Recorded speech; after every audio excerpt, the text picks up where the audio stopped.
Hello everyone, कैसे हैं आप लोग। तो आज मैं हाजिर हूं आपके सामने बहुत इंपॉर्टेंट टॉपिक के साथ। अभी सुप्रीम कोर्ट का एक बयान आया है कि हम 75 साल से आरक्षण दे रहे हैं लोगों को। अब सरकार को इस पर चर्चा करनी चाहिए कि क्या अभी आरक्षण की ज़रूरत है लोगों को कि नहीं है।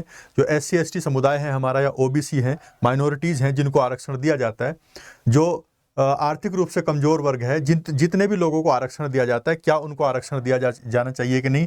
तो ये रिपोर्ट है, यानी कि न्यूज़ है। 75 साल of benefit, 70 years of benefit enough, कि अब बहुत हो गया, 75 साल तक हमने आरक्षण दे दिया है। तो इसी पर हम चर्चा करेंगे, सुप्रीम कोर्ट ने क्या कहा है। ये अलग अलग जो न्यूज़पेपर्स हैं उनकी कटिंग है, आपको पता है कि न्यूज़ है। तो इस पर हम चर्चा करेंगे। उससे पहले मैं आपको बता दूं कि आज आपका UCSC टेस्ट हो रहा है, जिसमें से एक टेस्ट हो चुका है 11 बजे।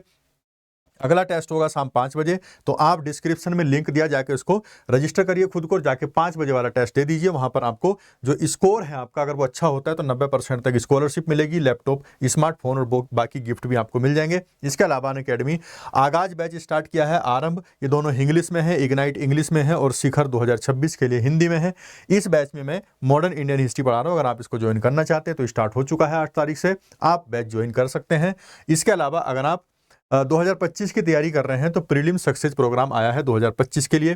फीस ओनली 14,999 है। इसमें आपको GS, CSET, टेस्ट सीरीज सब कुछ मिल जाएगा, करंट अफेयर्स भी मिल जाएगा। ये 16 जनवरी से स्टार्ट हो रहा है और इसमें मैं आपको पढ़ा रहा हूँ CSET इस वाले बैच में मैं आपको पढ़ाऊंगा। बाकी ये टॉप एजुकेटर्स हैं अलग अलग सब्जेक्ट के, वो आपका साथ देंगे।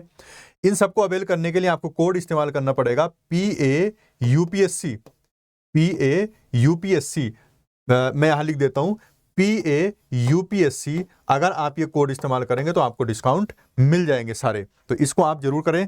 और अगर आपने 24 का मेंस पास कर लिया है तो मॉक इंटरव्यू प्रोग्राम भी स्टार्ट हो चुके हैं, इसको भी आप ज्वाइन कर सकते हैं। ये टॉपर्स थे जो मॉक इंटरव्यू प्रोग्राम के हिस्सा थे 2023 के, तो आप भी अगले टॉपर बन सकते हैं। तो आइए अपने टॉपिक पर हम वापस आते हैं। क्या टॉपिक है, क्या मामला है, क्या न्यूज है, इन सब पर चर्चा करेंगे। आरक्षण कैसे खत्म करना है, करना चाहती है सुप्रीम कोर्ट। अब आरक्षण खत्म होना चाहिए कि नहीं होना चाहिए, रिजर्वेशन रहना चाहिए कि नहीं रहना चाहिए, इसके बारे में आपकी क्या राय है, आपके क्या व्यूज हैं, वो हमें कमेंट सेक्शन में जरूर बताना। मामला क्या है, अभी सुप्रीम कोर्ट ने थर्सडे को स्पष्ट कर दिया है कि जो मुद्दा है पहले, उस पर पहले से विचार, मतलब पहले भी दिए थे, अभी भी दिए हैं, कि क्या कोटा से लाभान्वित हुए व्यक्तियों को आगे आरक्षण के लाभ से बाहर रखा जाना चाहिए। मतलब इसका यह है, जिनको ऑलरेडी लाभ मिल चुका है, जिनको आरक्षण मिल चुका है, क्या अब उनको आरक्षण मिलना चाहिए कि उसको बाहर कर देना चाहिए। जैसे SC ST कैटेगरी के हैं, OBC कैटेगरी के जो लाभ ले चुके हैं, क्या उनको बाहर कर दें या अभी भी रखें। और ये पूरा निर्णय, पूरा डिसीजन उसने विधायिका और कार्यपालिका, लेजिस्लेचर और एग्जीक्यूटिव के ऊपर छोड़ दिया है। तो सुप्रीम कोर्ट ने अपना पल्ला झाड़ लिया है सरकार से, कह के 75 साल बहुत हो गए आरक्षण देते देते, अब इस आरक्षण पर आपको विचार करना चाहिए। क्या विचार है सुप्रीम कोर्ट का। न्यायमूर्ति BR गवई की अध्यक्षता में न्यायाधीशों की एक पीठ थी, उसने कहा कि हमने अपना विचार दिया है कि पिछले 75 सालों को ध्यान में रखते हुए ऐसे व्यक्ति जो पहले से ही आरक्षण का लाभ ले चुके हैं, जो पहले से ही आरक्षण का लाभ ले चुके हैं, अब दूसरों के साथ प्रतिस्पर्धा कर रहे हैं, कॉम्पिटिशन कर रहे हैं। जिनको आरक्षण का लाभ मिल गया वो दूसरों के साथ प्रतिस्पर्धा कर रहे हैं, कॉम्पिटिशन कर रहे हैं, उनको बाहर निकाला जाना चाहिए, उनको आरक्षण से बाहर किया जाना चाहिए। तो आपकी क्या राय है, क्या सुप्रीम कोर्ट का बयान ये ठीक है, क्या ऐसा होना चाहिए कि नहीं। लेकिन ये कार्यपालिका और विधायिका का निर्णय है, इसे लागू किया जाना चाहिए या नहीं। सुप्रीम कोर्ट ने सिर्फ राय दी है, यानी कि सुप्रीम कोर्ट ने कहा है कि सरकार ऐसा करे, अगर सरकार करना चाहे तो वो उसके ऊपर है। संविधान पीठ ने क्या डिसीजन लिया था। 1 अगस्त 2024 को 1 अगस्त 2024 को 7 न्यायाधीशों की संविधान पीठ द्वारा एक फैसले से संबंधित है। क्या था फैसला, उससे संबंधित ये आया है कि सरकार को इस पर विचार करना चाहिए, जिसमें 6-1 के बहुमत से, यानी कि 7 न्यायाधीशों की पीठ थी, उसमें 6-1 के बहुमत से पास हुआ था कि जो SC और ST हैं उनको आरक्षण के उद्देश्य से पहचान योग्य और प्रदर्शन योग्य डाटा के आधार पर उपवर्गीकृत किया जाना चाहिए। यानी कि सुप्रीम कोर्ट में एक पीठ आई थी, सुप्रीम कोर्ट में एक अपील आई थी, PIL दाखिल हुई थी, जिसमें कहा गया था कि जो SC ST के लोग हैं उनके जो SC ST कैटेगरी है उसमें एक सब कैटेगरी बनाई जानी चाहिए, यानी कि उसमें एक उप वर्गीकरण किया जाना चाहिए। उप वर्गीकरण की मांग क्यों उठी, इसलिए उठी, SC ST हो या OBC हो, जो लोग आरक्षण ले चुके हैं वो अभी भी मलाई खा रहे हैं, जिनको आरक्षण मिल चुका वो अभी भी मलाई खा रहे हैं। लेकिन एक ग्रुप ऐसा है जो गरीब होता जा रहा है, जो गरीब है जिसको आरक्षण नहीं मिला, जिसकी हालत खराब है, वो और गरीब होता जा रहा है, लेकिन जिन्होंने आरक्षण का फायदा उठा लिया वो और अमीर होते जा रहे हैं। तो इनमें भी अब क्रीमी लेयर वाली फॉर्म आ गई है। जैसे ओबीसी में क्रीमी लेयर होता है, क्रीमी लेयर मतलब वो तबका जो मलाईदार तबका जो मलाई खा रहा है, तो ओबीसी में उसको लाभ नहीं मिलता आरक्षण का। उसी तरह से एससी एसटी में भी क्या है, एससी में भी कि एक ऐसा ग्रुप बनाया जाए, एक वर्गीकरण किया जाए, उप वर्गीकरण, जिन्होंने फायदा ले लिया है आरक्षण का उनको बाहर किया जाए और जिन्होंने नहीं लिया है अब आरक्षण उनको दिया जाए। तो क्या ये तरीका आपको अच्छा लगता है या सबको आरक्षण मिलना चाहिए? अपनी राय कमेंट में जरूर देना। क्या मामला था याचिका का? थर्सडे को याचिका में कहा गया कि राज्यों ने अभी तक उप वर्गीकरण के लिए कोई नीति नहीं बनाई है, जबकि संविधान पीठ के फैसले को 6 महीने हो चुके हैं। संविधान की जो पीठ थी उसने कहा था कि सब कैटेगरी बनाओ, उप वर्गीकरण करो एससी का, यानी कि जाति का उप वर्गीकरण होना चाहिए। और उस उप वर्गीकरण में यह आएगा कि जो लोग फायदा ले चुके हैं आरक्षण का या उसने लाभ उठा चुके हैं, आरक्षण मिल चुका है उनको, तो उनको उससे बाहर निकाल देना चाहिए। जो बाकी लोग हैं जिनको आरक्षण नहीं मिला उनको अब इसमें फायदा देना चाहिए। इस मामले में न्यायमूर्ति एजी मसी ने कहा था कि वह उस मुद्दे पर विचार करने के लिए इच्छुक नहीं है। एजी मसी ने मना कर दिया था कि इस मुद्दे पर अब हम विचार नहीं करेंगे क्योंकि हमने अपने विचार दे दिए हैं। न्यायमूर्ति मसी की पीठ ने याचिकाकर्ता के वकील को याचिका वापस लेने की भी अनुमति दे दी। अगर आप याचिका वापस लेना चाहते तो ले सकते हैं, हम इस पे विचार नहीं कर रहे हैं, सरकार करेगी, ताकि वे इस मामले में निर्णय लेने वाली अधिकृत संस्था के समक्ष अपना प्रतिनिधित्व दाखिल कर सकें, जो इस मुद्दे पर उचित फैसला कर सकते हैं। तो एससी एसटी को क्या उसी तरह से क्रीमी लेयर वाली सिचुएशन में ले आए जैसे ओबीसी को लाया गया है? तो आप इस पे अपनी राय जरूर देना।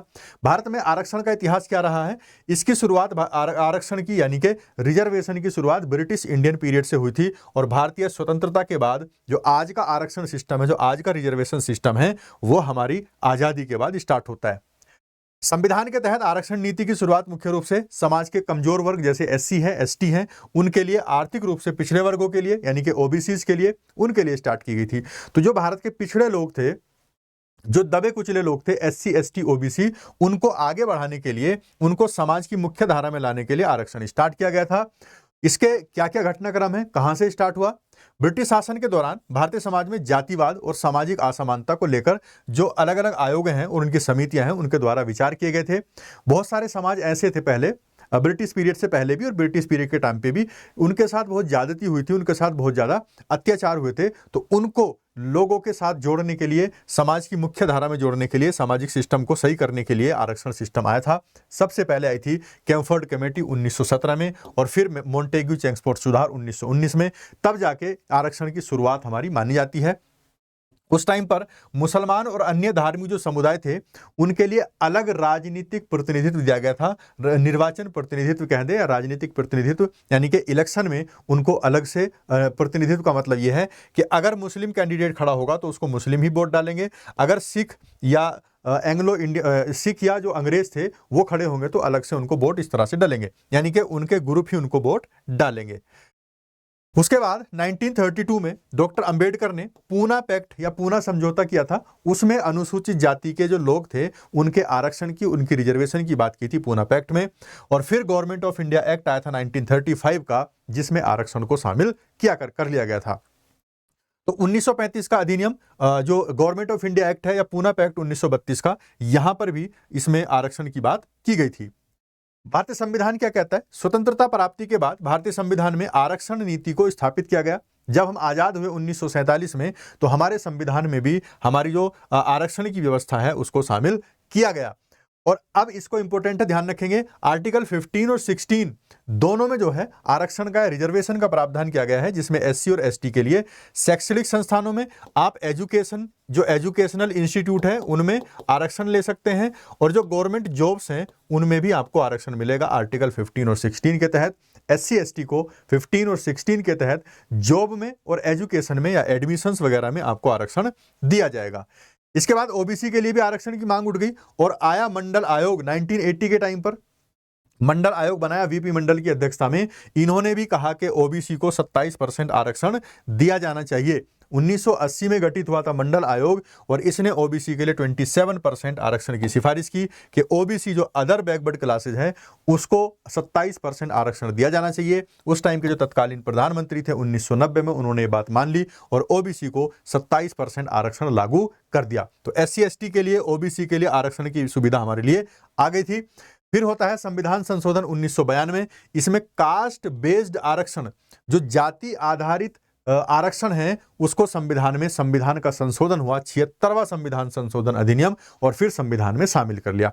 तो 76वें संविधान संशोधन अधिनियम 1992 के द्वारा संविधान में कास्ट बेस्ड आरक्षण को शामिल कर लिया और इसके तहत एससी और एसटी समुदाय के लिए आरक्षण के प्रावधानों को भी स्पष्ट कर दिया, कैसे कैसे मिलेगा, कितना कितना मिलेगा, किस किस को मिलेगा, ये सबके साथ आरक्षण को साझा कर लिया गया।